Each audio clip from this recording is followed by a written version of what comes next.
Ya balik lagi setelah terhambat nggak bikin video sekian lama karena ya urusan kerjaan luar biasa. Sekarang gue lanjut lah video waktu itu. Ya sebelumnya kan kita udah belajar bagaimana listrik itu dibuat dari generator menghasilkan listrik. Kita bukan ngomongin baterai. Kalau baterai mah jelas itu kan kimia ya. Kalau kimia kan beda lagi gitu. Kalau ini dari generator yang menghasilkan listrik gitu.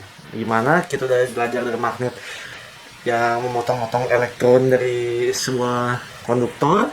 Jadi intinya bahasa gampang itu segulungan kawat yang ada magnet yang memotong-motong elektron di kawat itu, bukan kawat sih ya, konduktor lah, biasanya tembaga. Nah, kalau untuk semua pembangkit listrik tuh sama aja, mau itu nuklir, batu bara, diesel, panas bumi, ya intinya ujung-ujungnya dari si itu kan cuma source penggeraknya, ujung-ujungnya tuh yang muter si generator tadi, ya ada magnetnya, ada atau elektromagnet di atas gulungan kawat, kayak gitu aja intinya. Nah ya ada tambahan sebelumnya, kemarin tuh gue lupa ngomong, jadi keburu pas ending video gue baru ingat, oh iya ada yang harus ditambahin ini. Nah jadi kan kemarin kita udah belajar tuh, ini kabel, ini proton, elektron. Harap ini kabel bukan selang ya. Oh ada menceng. Nah gini. Nah itu magnet U-nya. Nah ini kan energi magnet yang gak kelihatan matanya kan. Ini kan harus motong dari atas ke bawah, seret gitu. Goyanginnya seret atas ke bawah harus motong. Nah nggak bisa lu goyanginnya tuh menceng ke pinggir itu set set set gitu, kayak ngedorong gitu ke depan, itu nggak bakalan motong. Kalau nggak elektron nggak motong, nggak terjadi listrik, nggak terjadi arus listrik.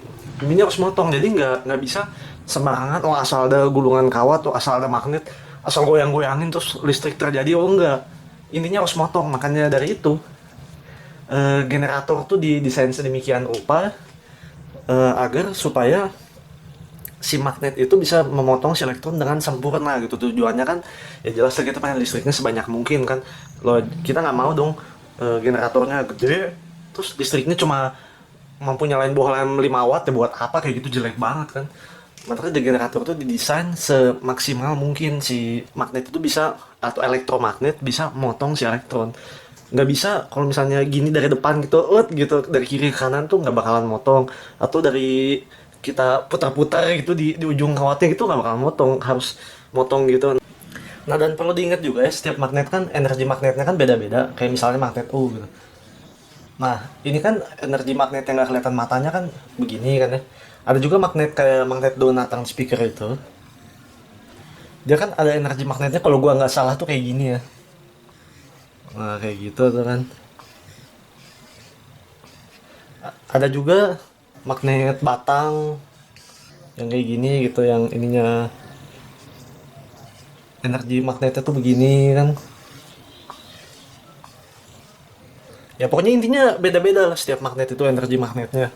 Nah kalau misalnya pas kita goyangin tuh nggak motong dengan secara sempurna, ya mungkin bisa aja ada energi listrik yang terjadi gitu karena motong sebagian, tapi efisiensinya jadi jelek. Harusnya bisa terpotong sempurna listriknya 100%, dengan cuma kepotongnya dikit, jadi listriknya cuma sedikit, nggak banyak. Atau bahkan kalau misalnya offside banget gitu, kayak misalnya harusnya motong tapi cuma contohnya yang tadi itu, ini kabel, ini magnet punya harusnya motong gitu, tapi misalnya cuma muter-muter di sini doang gitu, jadi energi magnetnya itu cuma muter-muter di sini doang, ya itu bisa jadi nggak ada listrik sama sekali kalau kayak gitu.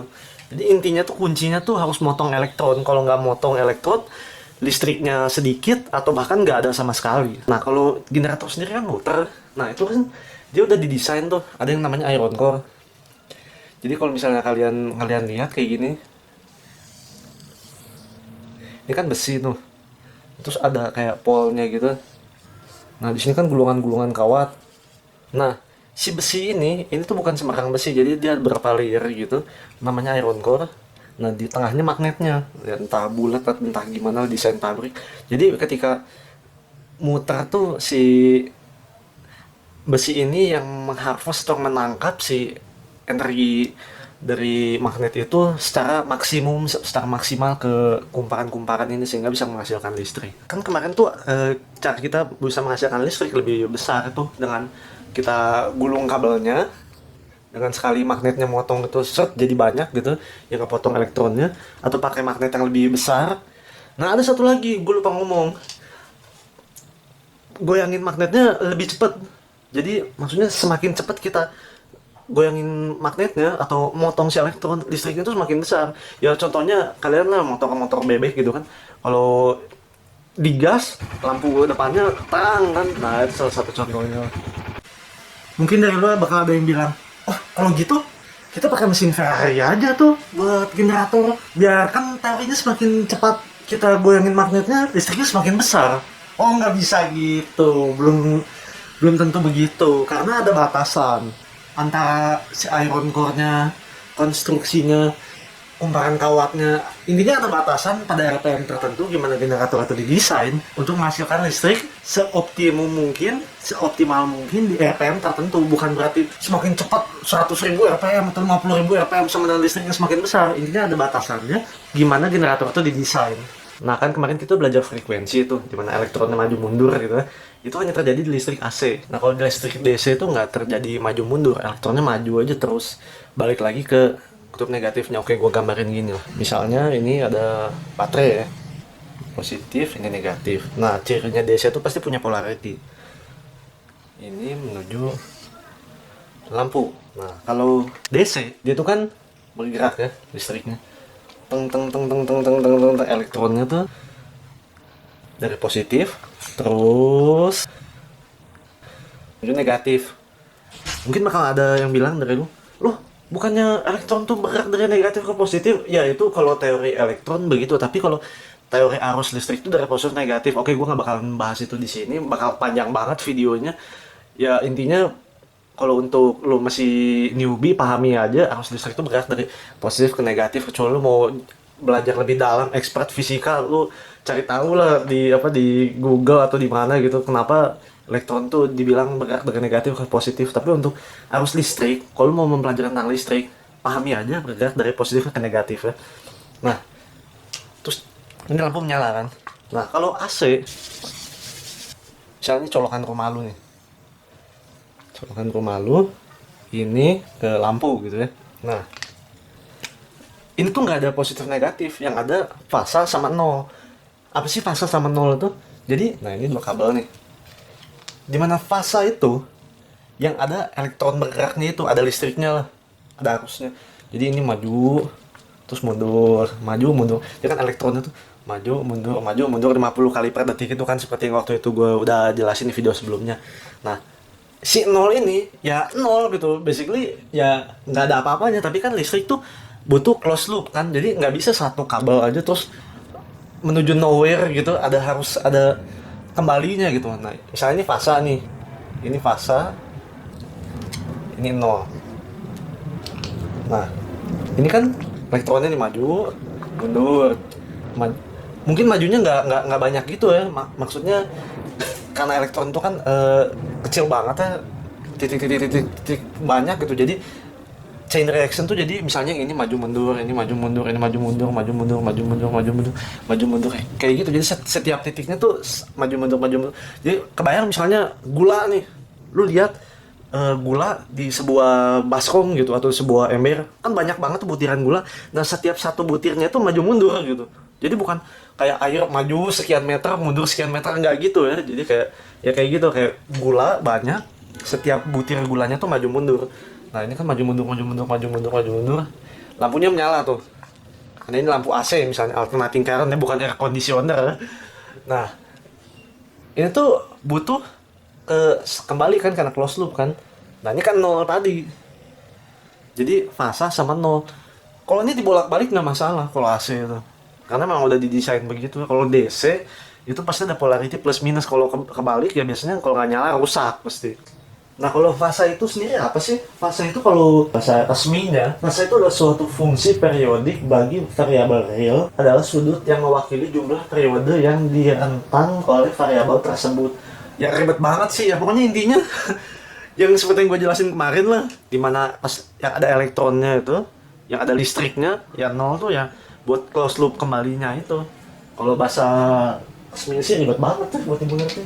Intinya fase sih yang ada listriknya, kalau nol sih yang kembalinya.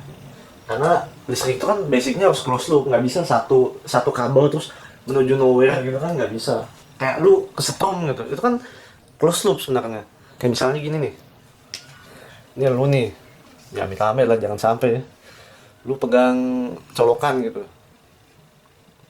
terus kesetrum kan, ini kan ada listriknya dari PLN gitu, seret ke lu, nah ke lantai gitu kan, karena di lantai itu kan ground ya. Nah, jadi lu kesetrum gitu, atau misalnya lu pakai sendal, kan kalau kata orang tua dulu pakai sendal aman main listrik. Oh enggak juga, kalau misalnya dulu pegang tembok gitu, ini lu pegang tembok ya sama aja kesetrum juga. Nggak, bukan berarti pakai sendal aman dari listrik. Atau misalnya sendal lu agak basah dikit gitu, itu juga kesetrum juga.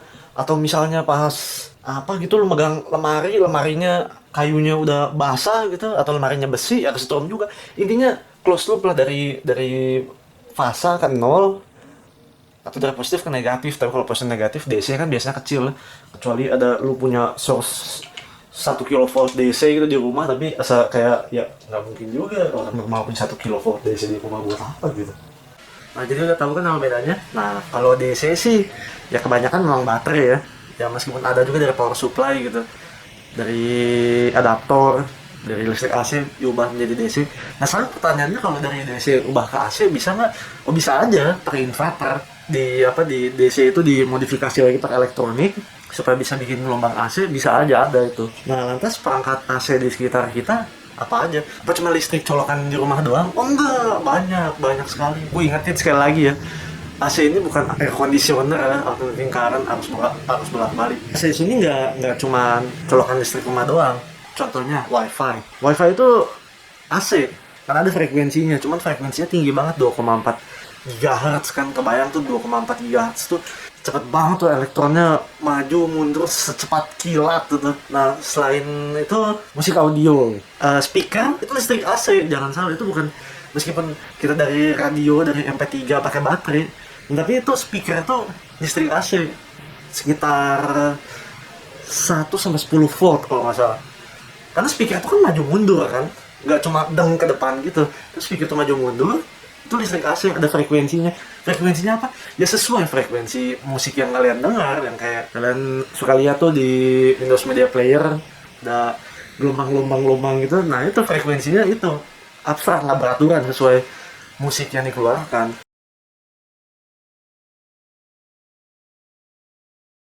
Ya memang kalau kita lihat AC memang banyak banget sih kegunaannya ya. Tapi bukan berarti kita nggak butuh DC, kita tetap butuh DC. Dua-duanya tuh penting, nggak bisa kita, oh itu AC bagus, udah AC aja, DC nggak usah, nggak bisa.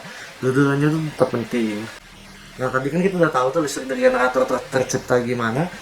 Nah frekuensi itu apa, kita udah tahu frekuensi. Nah selanjutnya apa itu volt, apa itu ampere.